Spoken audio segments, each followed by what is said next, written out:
everyone, welcome back. We are back in the workshop.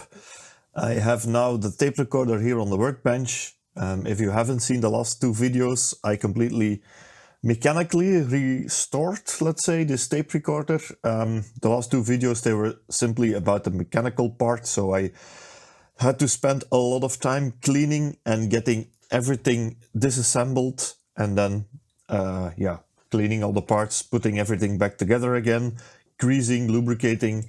So mechanically, I think we are okay. See, everything is working as it should. But we haven't tested the electronics yet. I have no clue. I haven't powered up this thing since I got it. I honestly think it hasn't been powered up in maybe 30 years or so. We'll see what it does. It's a bit exciting. I have it connected to the dim bulb limiter. I only have one bulb of 25 watts in series with it, so quite a big restriction. And before I turn it on, I just would like to say that I don't think it will work because, as I already mentioned in the first video, the tape counter was missing, so I had to take that one from another device. And so I figured, why would you remove the tape counter from this one if the machine is fully working? So I think something must be wrong with it. I don't think the amplifier will work out of the box. Oh yeah, I don't have the speaker connected, but I do have my workshop speaker here connected simply with a DIN plug that it connects to it. So we should at least hear something, hopefully. Right, so this is the moment. I'm gonna turn on the dim bulb limiter. And I'm gonna turn on the tape recorder. It's pulling quite a lot, because the dim bulb limiter now is only supplying 110 volts on a 25 watt bulb. So does that mean... Well, the bulb is bright, but not super bright. Let me switch to a 40 watt bulb. Well, it's not super bright, but it's only 138 volts. I cannot imagine that this thing consumes or needs that much. It's now drawing 150 milliamp. The voltage is dropping to 138 volts. And I only have it powered on, right? That's it. Maybe I should remove the the plug before I blow up my speaker. 138 volts. Oh, what's happening? Oh, right.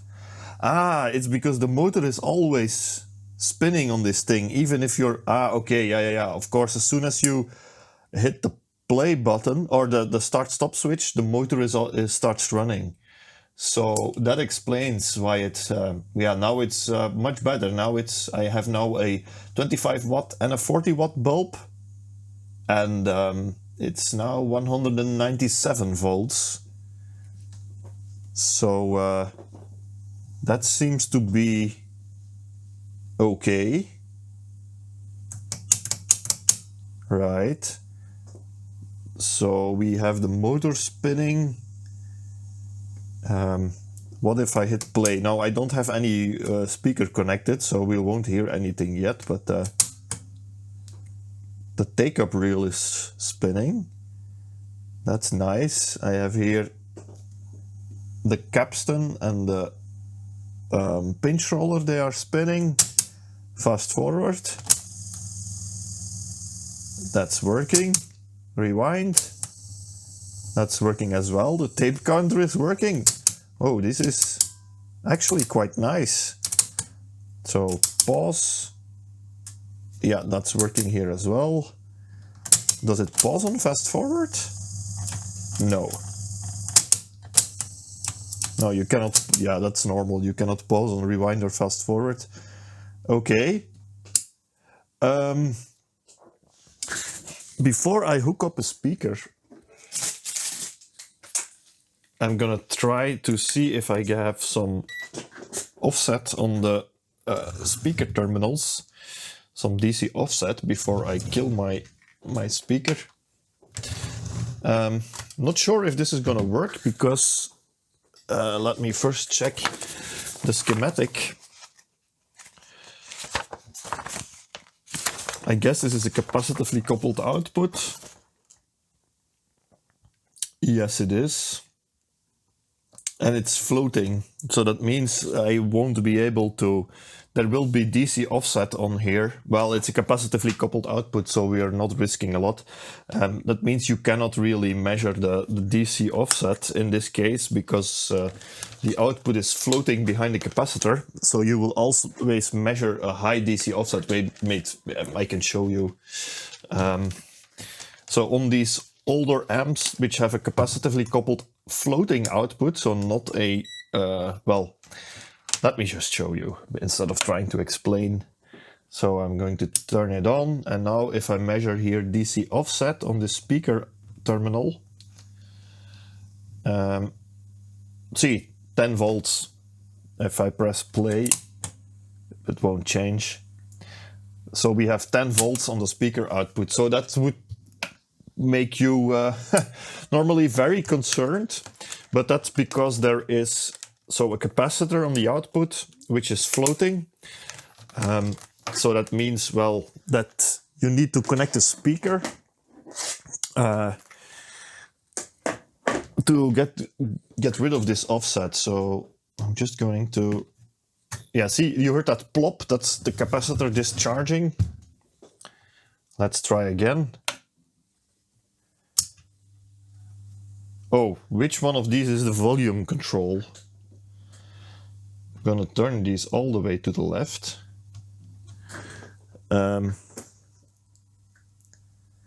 This is the volume control. So if I press play, I am hearing a hum in the speaker.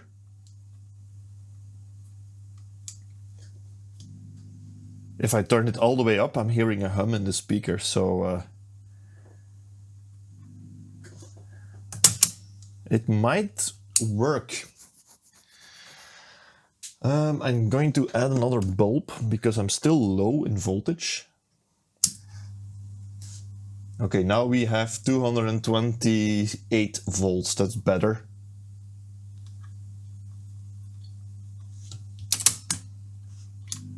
See, we have a hum in the speaker.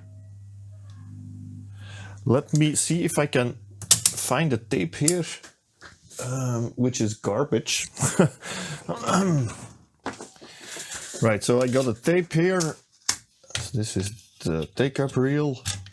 See, now things are getting real.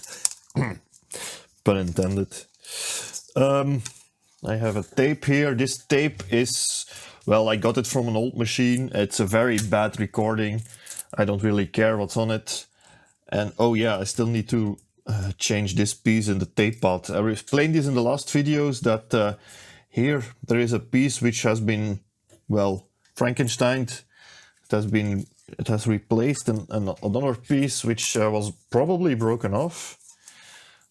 So I need to also take one of those from the donor machine. Right, so let's thread the tape through.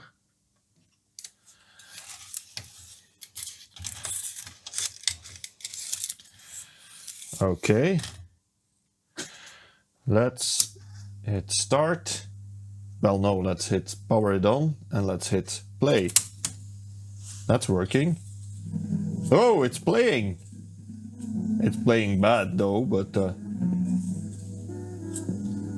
at least something is working.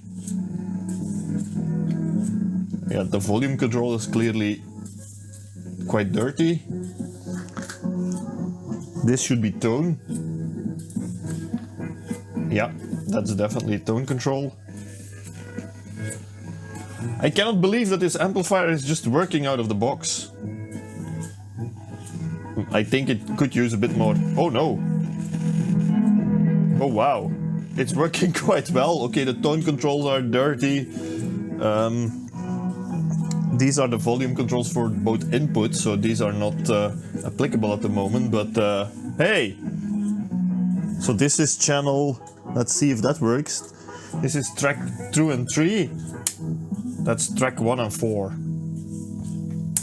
And that's parallel. But I guess this is a stereo recorded tape. Yeah, it doesn't sound too great, but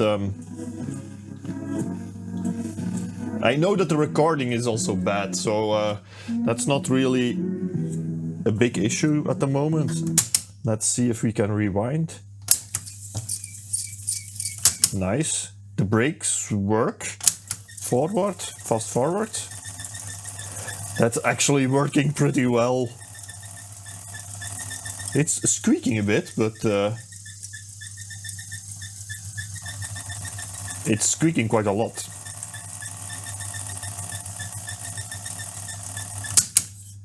The brakes work. Let's rewind it all the way back.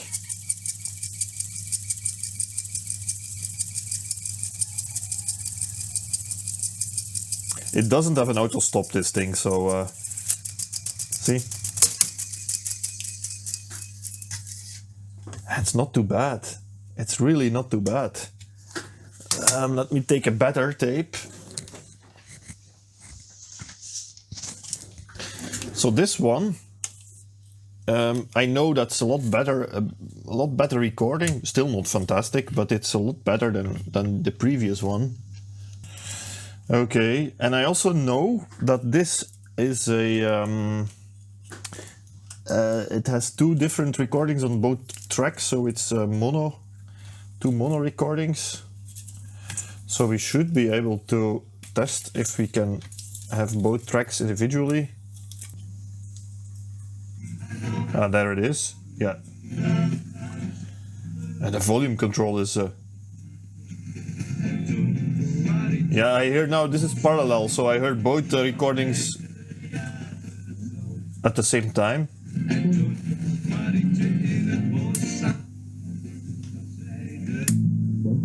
Yep, that works.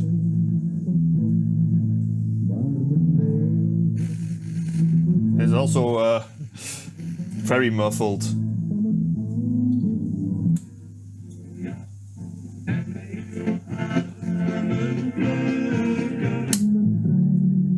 But this is working.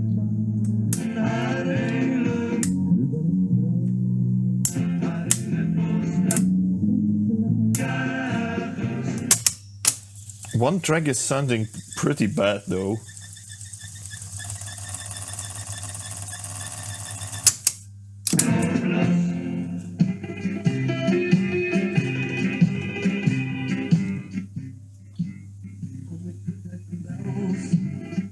Yeah, the volume control urgently needs to be cleaned.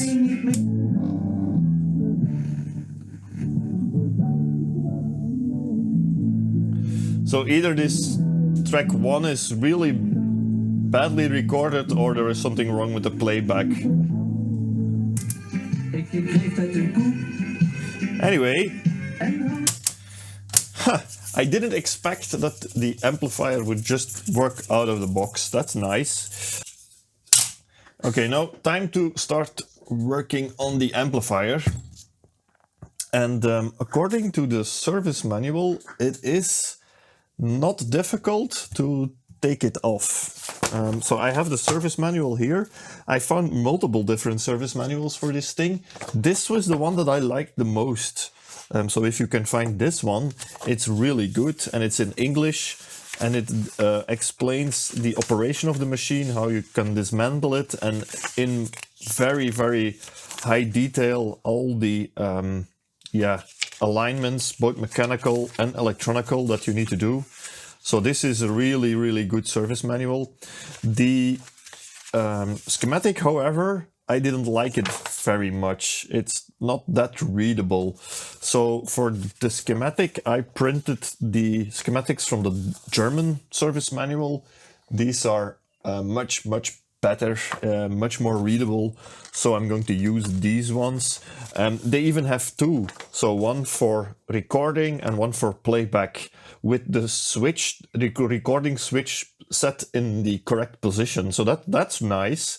It's the same schematic, but all the switches are in the correct position depending on if you are in playback or in record mode. So that's nice. Anyway, the dismantling to get to the PCB here it should be quite simple. So you should set the track switch to parallel, so that's all the way to the right, and you should set the tape speed to 1 7 inches per second, so that's like this. And then you should undo 4 screws, and I guess that is these 3 and that one. So let's just do that here on the fly and see if I am correct. And then they say the frame and printed panel can be removed to the extent of the connecting leads, taking care not to bend or deform the switch blades of S4. I don't know what S4 is, but I think it's... Yeah, there are a couple of switches here. When refitting the printed panel frame, ensure that the switch operating levers are correctly engaged, because we do have a couple of switches that are connecting to the PCB. And I guess these are all 4. This is falling down quite a bit. Okay. Whoa.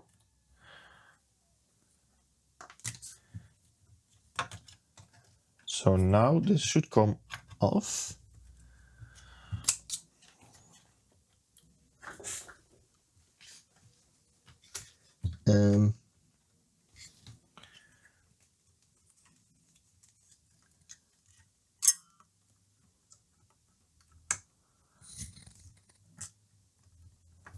Yeah, I think it is loose, and I'm just scared to force it loose, but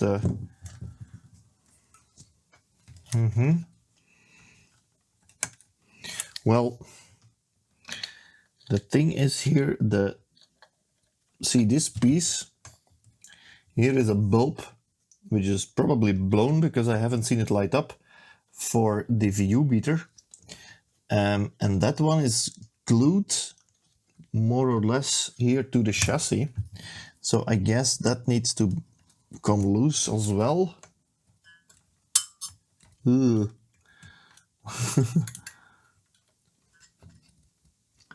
is something stuck over here, and I don't really see what it is.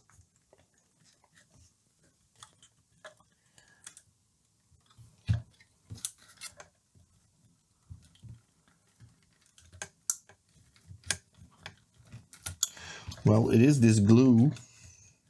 Yeah, see, well, there it is. Okay. Yeah, you can remove it to the extent of the cable leads, but that's not spectacular. Okay. Right. I think I should loosen these leads again, just like I did last time when I was working on this thing. If you want to see me do this, you can check the last video.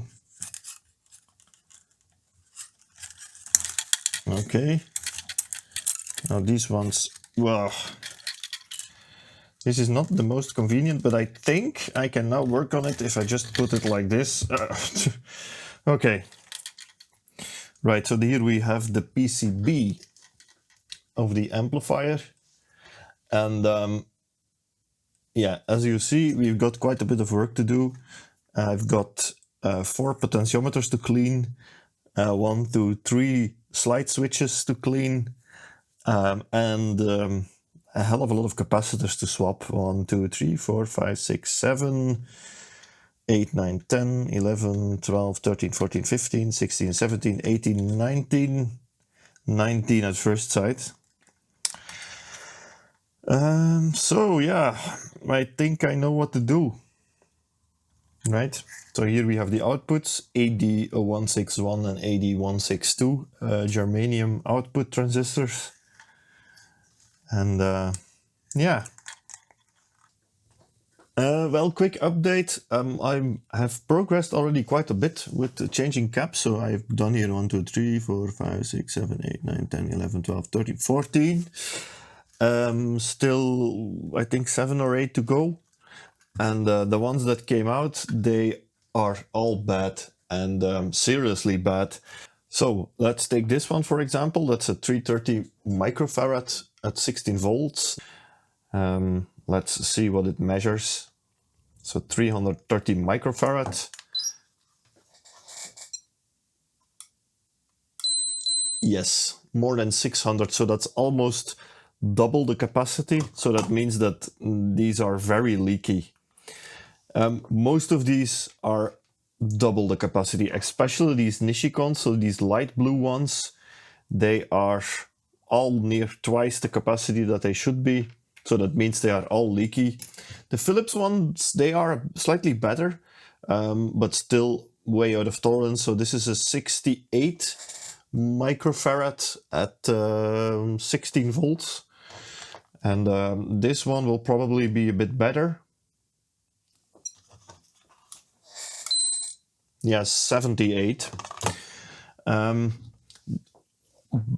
But these tiny ones, these tiny Philips ones, my experience is that these are, if you encounter these in a device, these are almost always bad. So this is a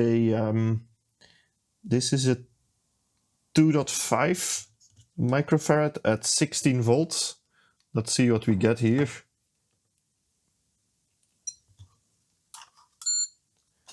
See, 3.2 and ESR of 34 ohms. So this is a resistor, not a capacitor. So they all need to go. Especially the Nishikon ones, they are just twice the capacity, so extremely leaky. So yeah, let me just keep going here and I will update when I'm done. Well, this is actually, it's playing very well now. I haven't even finished recapping everything. I think I got like 6 or 7 to do. I stopped because the ones that are still in there, I don't have a suitable replacement in my stock. I ran out of some capacitors, so I need to place a new order and then I can continue recapping the amplifier. But for the rest, it seems to be playing very well already. I have the impression, so no, this is a stereo tape. I have the impression that this channel is a bit more muffled than this one, see? And it's not only on this tape, it's on other tapes as well. So we'll have to see, maybe they'll clear up when I finish the recap. Don't know, maybe it depends on the adjustment. I haven't done any adjustment yet so far, so yeah. Another point, I replaced here this right-hand side tape guide. So this was what's in place. I didn't know what it was. I thought originally it was from a tape, another tape recorder. And then my dad popped in and he said, "Hey, that's from a bicycle chain." See? So this is one link of a bicycle chain that somebody used here as a tape guide on the left-hand side. Did I say right-hand side? On the left-hand side, of course. So yeah, I took that one out, and then I took the tape guide from the donor machine and put that in. So now we have 2 tape guides. I also adjusted the height more or less like I think it should be, depending on the service manual, but I will go to a full alignment of this thing again. So yeah, that's it for now. Because I'm a bit stuck, I can't continue on the amp before I get my new capacitors in. So in the next video, then you'll see me have finished the recap probably, and then we'll go through all the alignment instructions, both mechanical and electrical. I also haven't tried the record function yet because it doesn't really make sense at this point as long as it's not fully recapped. So yeah, I am actually quite pleased with this. result so far. It's a great result, I think. I also finished the cabinet or the case, however you want to call it. That one cleaned up very well too. So yeah, I think it's gonna look nice. It's gonna be quite a fun little tape recorder. So anyway, I'd like to thank you for watching, and I hope I'll see you in the next video. So take care. Bye bye.